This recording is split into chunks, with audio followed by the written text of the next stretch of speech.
नमस्कार दोस्तों, स्वागत है आपके अपने यूट्यूब चैनल एएस अकेडमी में। दोस्तों, आज हम इस वीडियो में चर्चा करेंगे मध्य प्रदेश शिक्षक भर्ती वर्ग 3 का फाइनल कट ऑफ क्या रहने वाला है। आपको बता दूं कि कल भी मैंने एक वीडियो बनाया था जिसमें कट ऑफ बताया था, लेकिन कल से बहुत सारे स्टूडेंट्स के कमेंट आ रहे थे कि सर आपने जो कट ऑफ बनाया है यह विदाउट गेस्ट टीचर बनाया है, यानी अतिथि शिक्षकों को इसमें शामिल नहीं किया है। तो आज का जो कट ऑफ बनाया है वो मैंने फुल एंड फाइनल बनाया है, अतिथि शिक्षक के साथ में बनाया है और सभी की पोस्ट भी बताई है, सभी का रिजर्वेशन भी बताया है कि किसको कितना रिजर्वेशन मिला है। इन सभी चीज़ों के बारे में डिस्कस करेंगे। दोस्तों, आप सिर्फ अंत तक बने रहिएगा, एक एक चीज क्लियर हो जाएगी। आपको इस वीडियो देखने के बाद शायद किसी का वीडियो देखने की आवश्यकता नहीं पड़ेगी।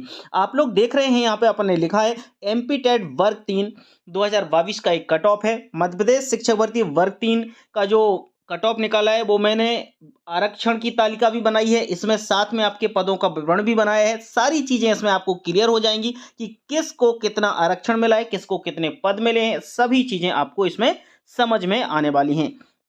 सबसे पहले तो आप ये ऊपर के दो ताल रो देख रहे होंगे। सबसे पहली रो में लिखा है मैंने डीपीआई और दूसरी रो में लिखा है ट्राइबल। ऊपर आप देख रहे हैं डिपार्टमेंट लिखा है, ये टोटल नंबर ऑफ पोस्ट हैं, ये अनरिजर्व की पोस्ट हैं, ये ईडब्ल्यूएस की हैं, ये ओबीसी की हैं, ये एससी की हैं और ये एसटी की हैं। ठीक है, इतनी बात तो क्लियर सभी को हो गई। डीपीआई में टोटल पोस्ट हैं 7,429, ट्राइबल विभाग में है 11,098। इन दोनों पोस्टों को हम जोड़ लें तो ये हो जाती हैं हमारी 18,527 पोस्ट। ठीक है, अब हम सबसे पहले डीपीआई की बात करें। डीपीआई में अनरिजर्व के लिए मिलती हैं 2016 पोस्ट, ईडब्ल्यूएस के लिए मिलेंगी 629 पोस्ट, ओबीसी के लिए मिलेंगी 1534 पोस्ट, एससी को मिलेगी 1261 और एसटी को मिलेंगी 1989 पोस्ट। ठीक है, ट्राइबल विभाग में 11,098 पोस्ट हैं, उसमें अनरिजर्व को मिल रही है यहाँ पर 972, ईडब्ल्यूएस को मिल रही है 164, ओबीसी को मिलती है यहाँ पर 1174, एससी को मिलती है 695, एसटी को मिलती है 8,093। ये बात क्लियर है। इन दोनों पोस्टों को जोड़ लोगे तो अनरिजर्व को टोटल पोस्ट मिलती है 2988, ईडब्ल्यूएस को टोटल पोस्ट मिलती है 793, ओबीसी को टोटल पोस्ट मिल रही है यहाँ पर 2708, एससी को टोटल पोस्ट मिल रही है 1956 और एसटी को मिल रही टोटल 10,082 पोस्ट। समझ गए बात को। अब जरा इसको आगे देखो, ये प्रक्रिया है क्या, यहां पर आप समझ लेना। टोटल पोस्ट आपको पता है 18,527 है। टोटल पोस्ट सभी की लिखी हैं, है ना। ये अनरिजर्व की है, ईडब्ल्यूएस की है, ओबीसी की है, एससी की है और ये एसटी की है। इतनी बात समझ गए। आगे लिखा है रिजर्वेशन, यानी ये जो रिजर्वेशन लिखा है आपको देख रहा है, ये वाला रिजर्वेशन। ये जो रिजर्वेशन नीचे वाला है ये आपको किस में दिया गया है, ट्राइबल विभाग में दिया गया है। ये वाला ऊपर वाला दिया गया है वो 27.51, 8.47, 20.66, ये वाला दिया गया है किसमें आपको, डीपीआई में। मतलब जो रिजर्वेशन मिला है अनरिजर्व को 27% मान लें, ईडब्ल्यूएस को 9%, ओबीसी को 20%, एससी को 16%, एसटी को 26%। ये पॉइंट में लिखा है, आप समझ लेना। रिजर्वेशन ट्राइबल डिपार्टमेंट में अनरिजर्व को मिला है 8%, ईडब्ल्यूएस को मिला है 1%, ओबीसी को मिला है 10%, एससी को मिला है 6% और एसटी को मिला है 72%। ये जो रिजर्वेशन मिला है ये पूर्णतः गलत है, क्योंकि सरकार को इस तरीके से रिजर्वेशन देने का कोई अधिकार नहीं है, असंवैधानिक रिजर्वेशन है। यदि संविधान के माध्यम से कहें तो इस तरीके से रिजर्वेशन नहीं दिया जाता है। आगे देखेंगे अपन, बात करें ओवरऑल रिजर्वेशन की बात करें, ये मैंने टोटल रिजर्वेशन निकाल दिया। देखो, अनरिजर्व के लिए 16% मिला दोनों विभागों में। इसके बाद ईडब्ल्यूएस के लिए दोनों विभागों में 4% मिला, ओबीसी को दोनों विभागों में 14% मिला, एससी को दोनों विभागों में 10% मिला, एसटी को दोनों विभागों में 54% मिला।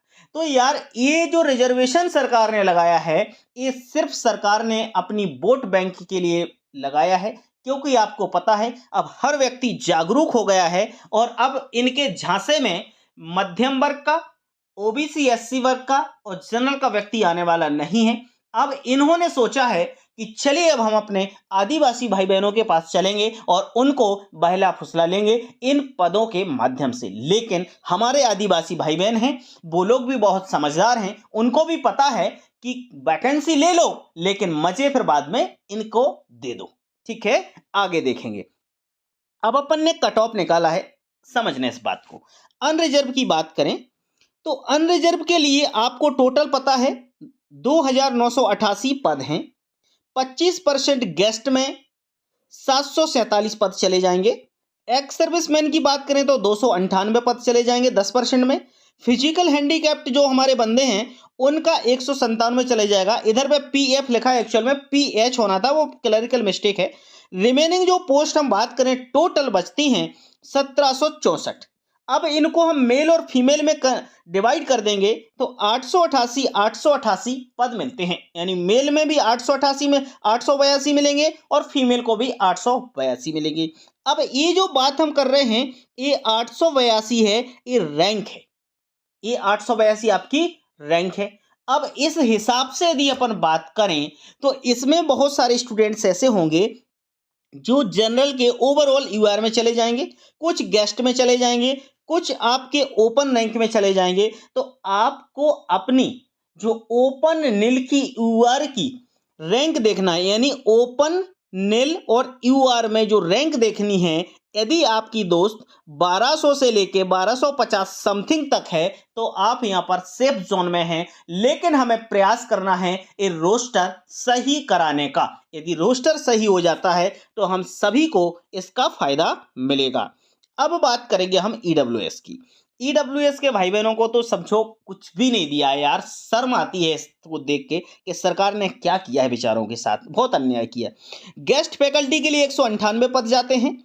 एक्स सर्विसमैन के लिए आपको 10%, इधर पे इसके कितने जाएंगे 79 पद जाएंगे। इसके बाद फिजिकल हैंडीकैप्ड के जो आपको टोटल यहाँ पर मैंने फिजिकल हैंडीकैप्ड के और यहाँ पर एक्स सर्विसमैन के इन टोटल मिला के जो चले जाएंगे 234 है ना। इनको यदि मैं डिवाइड कर दूंगा 234 से तो मुझे मेल में 234 मिलते हैं और फीमेल में भी 234 मिलते हैं। 234 याद रखना, 496 पद हमें टोटल मिलते हैं बचे हुए, यानी मेल और फीमेल के लिए 234 मिल जाएंगे।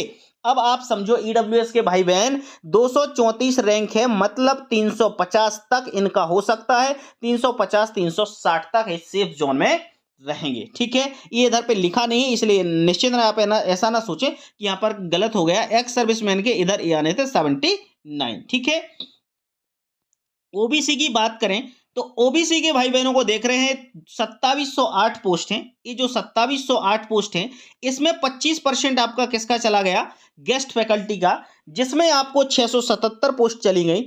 इसके बाद एक्स सर्विसमैन की बात करें तो 270 यानी 10% आपको एक्स सर्विसमैन का चला गया। फिजिकल हैंडीकैप्ड की बात करें तो यहां पर फिजिकल हैंडीकैप्ड के लिए 162 पोस्ट चली गई। टोटल यदि माइनस कर दूं इसमें से 2708 में से तो 1599 पद बचते हैं। 1599 पद को 2 से भाग दे दूं तो यहां पर आपको 799 समथिंग पोस्ट बचती है, यानी ये मेल में और ये आपकी फीमेल में।